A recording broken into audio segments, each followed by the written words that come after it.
ప్రభుత్వ ఆస్తులను కాపాడుకునేందుకు వారానికోసారి ప్రజా దర్బార్ నిర్వహించి ప్రజల నుండి వినతులు స్వీకరిస్తామని పెందుర్తి ఎమ్మెల్యే పంచకర్ల రమేష్ బాబు పేర్కొన్నారు. ఎంపీపీ నాగమణి అధ్యక్షతన జరిగిన పెందుర్తి మండల పరిషత్ సర్వసభ్య సమావేశంలో ఆయన ముఖ్య అతిథిగా పాల్గొన్నారు.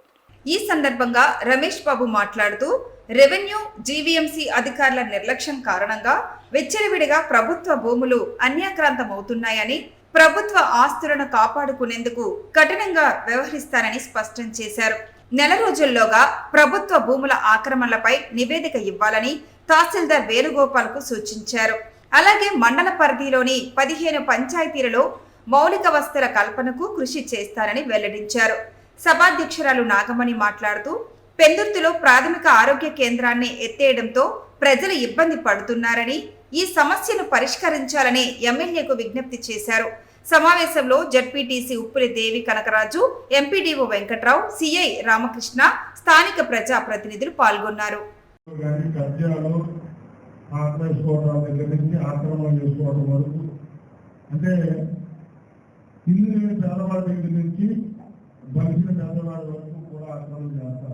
ఇవన్నీ కూడా నేను ఏదైతే కలెక్టర్ ప్రజావాణి అని సోమవారం మీరు పెడతా ఉంటారో, నేను కూడా బుధవారం గురువారం ఒక డేట్ ప్రజావాణి పెట్టి revenue related, land order related main తీసుకుని అన్ని ఉంటాయి. ఇది మెయిన్ గా తీసుకుని నేను కూడా వారానికో 10 రోజులకో ఒకసారి ప్రజా దర్బార్ లాగా పెడతాం.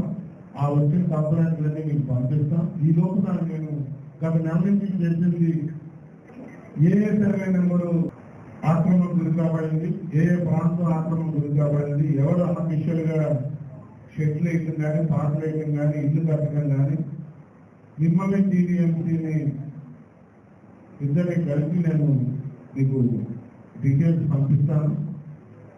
2 రోజుల్లో మీరు వాటన్నింటినీ కూడా మీ స్టాఫ్ కూడా స్టాఫ్ కూడా ఆలోచన మీరు వారం తర్వాత మెయిన్ మనం చేయాల్సింది ప్రభుత్వ ఆస్తులను కాపాడుకోవాలి, దళాలని, ఆక్రమణదారులని. ఎందుకంటే టేక్ ఇట్ గ్రాంటెడ్ లాగా ఆక్రమించుకుంటే మనం ఈ డిపార్ట్మెంట్ కింద స్థాయి సిబ్బంది ఎలా ఉన్నారంటే ఈ వ్యవస్థలో ఉన్న లోపాలని ఎంత చక్కగా వాడుకోగలుగుతున్నారంటే ఇవన్నీ జరగడానికి వీల్లేదు. ముందుగా మన గౌరవ శాసనసభ్యుల గురించి చెప్పాలి. గతంలో ఈ ప్రాంతంలోని నాకన్నా చాలా ఆయనకి ప్రతి ఒక్కటి ఇక్కడ ఉన్న ప్రతి ఒక్క ఏరియా గురించి తెలుసు. చాలా సీనియర్ మోస్ట్ నాయకులు ఆయన. ఎప్పుడు పెందుర్తి అభివృద్ధి కోసం కృషి చేస్తే ఆయన మన శాసనసభ్యులు. దాని ద్వారా మనకి ఇక్కడ పెందుర్తిలో ఏవైతే 15 గ్రామాలు ఉన్నాయో వారికి వైద్య సదుపాయాలు అనేది జరగడం చాలా అస్తవ్యస్తంగా మారింది. నిజానికి చెప్పాలంటే అప్పుడు ఆ తరలించినప్పుడు కూడా అక్కడ పిహెచ్సి సిబ్బంది వచ్చి మాకు ఇలా తెలియజేస్తారు, మేడం ఇలాగ మన పిహెచ్సిని ఆనందపూర్లో కోఆర్డినేటెడ్ చేసేస్తున్నారు, ఇక్కడ సిబ్బందిని కూడా అక్కడ తరలిస్తున్నారు, మనకి చాలా ఇబ్బంది అవుతుంది మేడం అని అన్నారు. అయితే దీన్ని మేము అప్పటి శాసనసభ్యులు గౌరవ శాసనసభ్యుల దృష్టికి తీసుకెళ్ళాం. అలాగే అప్పటి హెల్త్ మినిస్టర్ వెంకట రజనీ గారి దృష్టికి కూడా తీసుకెళ్ళాం.